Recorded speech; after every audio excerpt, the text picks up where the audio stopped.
Welcome to your channel Preparation for All #64.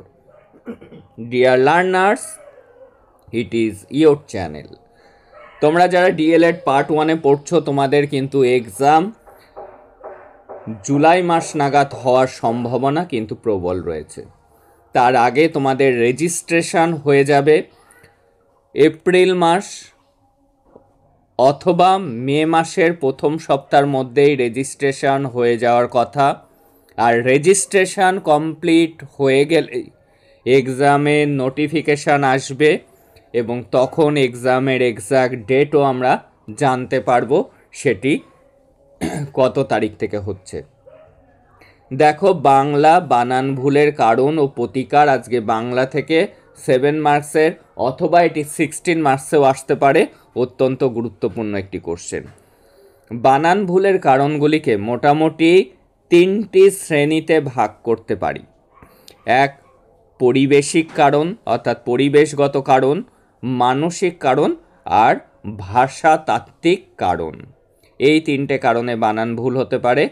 এবার বানান ভুলের পরিবেশগত কারণ, পরিবেশের মধ্যে ত্রুটি থাকলে শিক্ষার্থীদের উপর তার প্রভাব পড়বেই। বানানের ক্ষেত্রেও এই প্রভাব দেখা যায়। অর্থাৎ পরিবেশের মধ্যে আমরা যদি চারিদিকে দেখি ভুল বানান লেখা আছে, ভুল দেয়াল লেখন আছে, টিভিতে দেখতে পাচ্ছি ভুল লেখা যাচ্ছে, তাহলে বানান ভুলের প্রবণতা বাড়ে।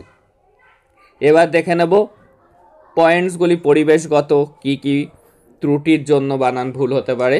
ভুল বানান সংস্কৃতি, রাজনৈতিক দেয়াল লিখন, বিভিন্ন পোস্টারে, টিভি চ্যানেলের পরিবেশনে, ব্যবসায়িক বিজ্ঞাপনে সর্বত্রই প্রচুর পরিমাণে বানান ভুল নিশ্চিন্তে লেখা হয়ে থাকে, যার ফলে শিক্ষার্থীদের মধ্যে বানান ভুলের প্রবণতা দেখা যায়। আর কি কারণ হতে পারে? পাঠ্যপুস্তকের বানান ভুল, পাঠ্য বইকে শিক্ষার্থীরা চোখ বন্ধ করে ভরসা করে, কিন্তু কখনো কখনো এই পাঠ্য বইতেই ভুল বানান ছাপা হয়ে থাকে, যার ফলে শিক্ষার্থীরা বানান ভুল করে থাকে। আঞ্চলিকতার প্রভাবে বানান ভুল, উচ্চারণে আঞ্চলিকতার প্রভাবের ফলে শিক্ষার্থীদের বানান ভুলের প্রবণতা দেখা যায়। বিভিন্ন অঞ্চলের বিভিন্ন মানুষের উচ্চারণ আলাদা আলাদা রকমের হয়, তারা বাংলায় বলছে কিন্তু উচ্চারণ আলাদা হয়। এই আঞ্চলিক উচ্চারণের জন্যই কিন্তু অনেক সময় বানান ভুল হয়। শ্রদ্ধার অভাব, মাতৃভাষার প্রতি সর্বস্তরে শ্রদ্ধার অভাব শিক্ষার্থীদের প্রভাবিত করে। এর ফলে সঠিক বানান শেখার প্রতি উদাসীনতা লক্ষ্য করা যায়। ইংলিশ মিডিয়ামের প্রভাব কিন্তু এই মাতৃভাষার প্রতি তাদের শ্রদ্ধা কমিয়ে দিচ্ছে এবং এর ফলেই তারা যেহেতু এটিকে সিরিয়াসলি নিচ্ছে না মাতৃভাষাটাকে, সেই জন্য কিন্তু বানান ভুলের প্রবণতা মাতৃভাষাতে দেখা যাচ্ছে। এইবার দেখব মানসিক কারণ। মানসিক কারণ কি? বানান ভুলের মনস্তাত্ত্বিক কারণগুলি নিম্নরূপ। বানান শেখার আগ্রহের অভাব, শিক্ষার্থীদের মধ্যে বানান শেখার আগ্রহ খুব কম, সেই কারণে বানান ভুল হচ্ছে মানসিক কারণের মধ্যে। আর কি? শ্রদ্ধাশীল মনোভাবের, এটা হবে ভাবের অভাব। কোনো বিষয়ে জ্ঞান অর্জন করতে গেলে সেই বিষয়টিকে ভালোবাসতে হবে, শ্রদ্ধা করতে হবে। মাতৃভাষার প্রতি শ্রদ্ধাশীল মনোভাব ও ভালোবাসার অভাব আমাদের মাতৃভাষার বানান সমস্যার অন্যতম কারণ। বয়স সন্ধিক্ষণের সমস্যা, বয়স সন্ধিকালের নিজ সমস্যাগুলির বানান ভুলের অন্যতম কারণ। বয়স সন্ধিক্ষণে প্রত্যেকটি ছেলে এবং মেয়ে তাদের ব্যক্তিগত বিভিন্ন সমস্যাতে ভুগতে থাকে। এর ফলে কিন্তু তাদের মধ্যে অন্যমনস্কতা দেখা যায়, পড়ার প্রতি অনীহা দেখা যায়। এইগুলি কিন্তু বানান ভুলের একটি কারণ হয়ে দাঁড়ায়। বয়ঃসন্ধিকালকে মানসিক ঝড় ঝঞ্ঝাকাল বলা হয়। এটি কিন্তু চাইল্ড স্টাডিজে এমসিকিউ কোশ্চেন, গুরুত্বপূর্ণ। কোন সময় মানসিক ঝড় ঝঞ্ঝাকাল? বয়ঃসন্ধিকাল। এই বয়সোচিত অন্যমনস্কতা অস্থিরতার কারণে বানান ভুল হয়ে যায়। এবার বানান ভুলের ভাষাতাত্ত্বিক দিক।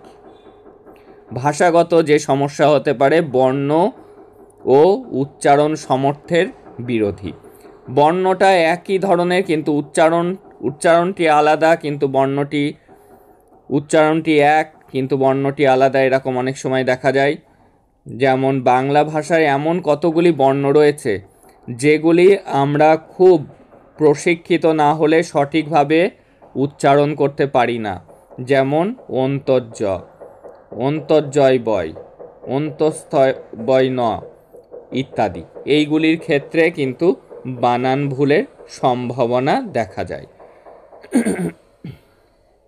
আর কি, বিভিন্ন বর্ণের অভিন্ন উচ্চারণ। বর্ণমালায়, বাংলা বর্ণমালায় উচ্চারিত রীতিতে বেশ কিছু বর্ণের অভিন্ন উচ্চারণ হয়ে থাকে কিন্তু অন্য বর্ণের সঙ্গে। যেমন দন্তন্য আর এই মূর্ধন্য, মূর্ধন্য স, এইগুলো সবই স, পেটকাটা মূর্ধন্য স, তালবস্য, দন্তস্ব। এর ফলে বানান ভুলের প্রবণতা দেখা দেয়। প্রত্যেকটির উচ্চারণ অভিন্ন কিন্তু বর্ণ আলাদা। প্রায় সমচ্চারিত ভিন্নার্থক শব্দ। কখনো কখনো ভিন্নার্থক দুটি সমচ্চারিত হওয়ার কারণে, ভিন্নার্থক দুটি শব্দ সমচ্চারিত হওয়ার কারণে বানানটি নিয়ে শিক্ষার্থীদের মধ্যে সংশয় তৈরি হয়। যেমন বান, একটা বান মানে হলো ধনুকের তীর, আবার বান মানে হলো বন্যা। এই যে একই সমচ্চারিত, একই ধরনের উচ্চারিত ভিন্নার্থক মানে আওলা শব্দগুলি কিন্তু আমরা ভুল করে থাকি। তাহলে বয়াকার দন্তন্য বান এবং বয়াকার মূর্ধন্য বান, এই দুটির মধ্যে কিন্তু আমাদের প্রায়শই ভুল হয়। বয়াকার মূর্ধন্য বান কথার অর্থ হলো ধনুকের তীর, বয়াকার মূর্ধন্য, আর বয়াকার দন্তন্য বান মানে বন্যা। এই কারণে দুটিই বান, কখন কোন বানানটি বাচ্চারা লিখবে, কখন মূর্ধন্য লিখবে, কখন দন্তন্য লিখবে, এটি নিয়েই তাদের মধ্যে কনফিউশন দেখা যায় কখন প্রায় সমচ্চারিত ভিন্নাত্মক শব্দের সময়। এইবার বানান ভুলের প্রতিকার। এই বানান ভুল কমানোর জন্য আমরা কি করতে পারি, কি পদক্ষেপ নেওয়া যেতে পারে? শ্রুতি লিখনের অনুশীলন। শ্রুতি লিখন কি? স্বরপাঠ শুনে লেখার অভ্যাস শিক্ষার্থীদের বানান দক্ষতা গড়ে তোলে। শিক্ষক বলবেন, শুনে শুনে স্টুডেন্টরা লিখবে, এতে কিন্তু তাদের মধ্যে বানানের দক্ষতা বাড়ে। আর কি, আকর্ষণীয় ব্যাকরণ শিক্ষাদান। বিজ্ঞানসম্মত ও আকর্ষণীয়ভাবে ব্যাকরণ শিক্ষাদান করতে পারলে বানান ভুল করার প্রবণতা অনেকখানি কম হয়। আরোহী পদ্ধতির মাধ্যমে ব্যাকরণ শিক্ষাদান। বিশেষ থেকে সাধারণ সূত্রে আরোহণ করাকেই আরোহী পদ্ধতি বলে। এই পদ্ধতিতে ব্যাকরণ শেখালে শিক্ষার্থীদের মধ্যে বানান ভুলের প্রবণতা কমে। অর্থাৎ আরোহী পদ্ধতিতে যদি ব্যাকরণ শেখানো যায় তাহলে তাদের মধ্যে বানান ভুলের প্রবণতা কমে। পড়ার পর লেখার অভ্যাস গড়ে তোলা। শিক্ষার্থীরা যদি পড়ার পর সেই অংশটি লিখে ফেলে তাহলে যেমন তাদের হাতের লেখা সুন্দর হয়, তেমনই বানান ভুলের সম্ভাবনা কমে। আর কি, স্পেলিং ড্রিল। স্পেলিং ড্রিল বানান শিক্ষণের একটি মজাদার কৌশল। যেমন মহাজন শব্দটির মধ্যে থেকে কত রকম শব্দ বের করে নেওয়া যায় তা শিক্ষার্থীদের খুঁজে বের করতে বলতে হবে বা বলা যেতে পারে। শিক্ষার্থীরা খুঁজে বের করবে মহাজন ভেঙে মন, ম দন্তন্য মন, মহান, ম হয়াকার দন্তন্য মহান, তারপরে জন, এইভাবে এটাকে ভেঙে বিভিন্ন শব্দ বানাবে। এই যে স্পেলিং ড্রিল, এর সাহায্যে কিন্তু বানান ভুলের প্রবণতা কমানো যায়। আর কি, অভিধানের সাহায্য। বানান লেখার বিভ্রান্তি হলে অভিধানের সাহায্য নিতে হবে, অর্থাৎ ডিকশনারির সাহায্য নিতে হবে, তাহলেও কিন্তু বানান ভুলের পরিমাণ কমবে। উপরিক্ত কৌশলগুলি অনুসরণ করলে এবং মাতৃভাষার প্রতি শ্রদ্ধাশীল হলে বানান ভুলের সমস্যার হাত থেকে মুক্তি পাওয়া সম্ভব। এই ছিল আজকের গুরুত্বপূর্ণ আলোচনা, বানান ভুলের কারণ এবং তার প্রতিকার। ধারাবাহিকভাবে যারা ক্লাসগুলিকে করছো তারা নিশ্চিন্ত থাকো, আসন্ন এক্সামে তোমরা কিন্তু 80% প্লাস মার্কস পেতে চলেছো। যারা এখনও চ্যানেলের সাথে যুক্ত হওনি তারা চ্যানেলটিকে সাবস্ক্রাইব করে নোটিফিকেশান অন করে রাখো for your better result. That's all today. দেখা হচ্ছে পরের